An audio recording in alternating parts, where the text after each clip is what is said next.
Now, one of the easiest ways to make new plants is to take cuttings.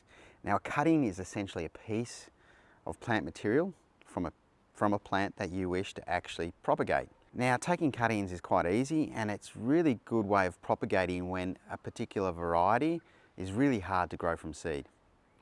So most of the plants or herbs that you purchase from your local nursery have all been grown on from cuttings. Most of these are what they refer to as softwood cuttings.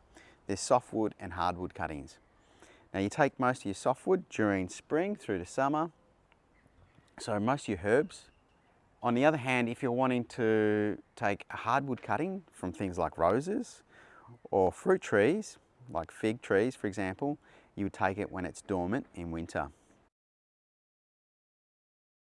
Just going to sharpen the blade, and all you do with this particular thing is you just run it along the edge. A little sharpening tool. It's great if you get your hands on one of these. A single stroke, a nice sharp blade. Blade clean with some methylated spirits. The whole idea is in that way. Disinfect those. Well, now I'm going to go take some cuttings. We're going to take. So we just want to grab some cuttings. So we go here, some rosemary for example. This is actually of a cutting that I've already taken. So I'm just going to grab the top there. Up. See that there? It's a softwood cutting. Nice new growth.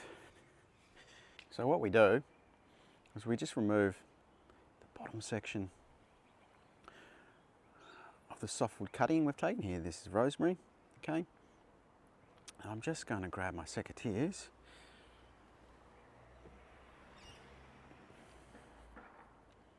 Grab my secateurs, just make a bit of a wound along that stem.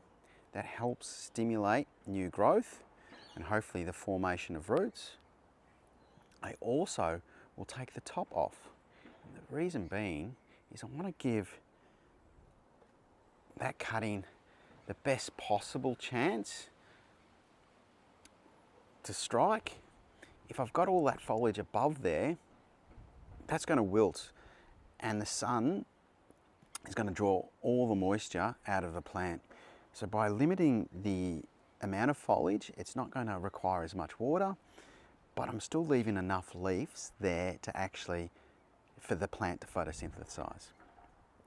I then grab that cutting, I grab some honey, I just dip that in, okay.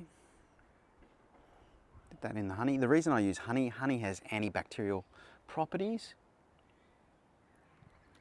And then I just shove that into some either seed raising mix or potting mix. We'll put that in the pot. I will water that in and I'll set that aside. You just want to keep the moisture up to it. If you wanted to, you could cover it with a plastic bag in between watering to keep the humidity up to it. But essentially, that's all you do. And then eventually, if it takes, you'll have a new plant to transplant into your garden.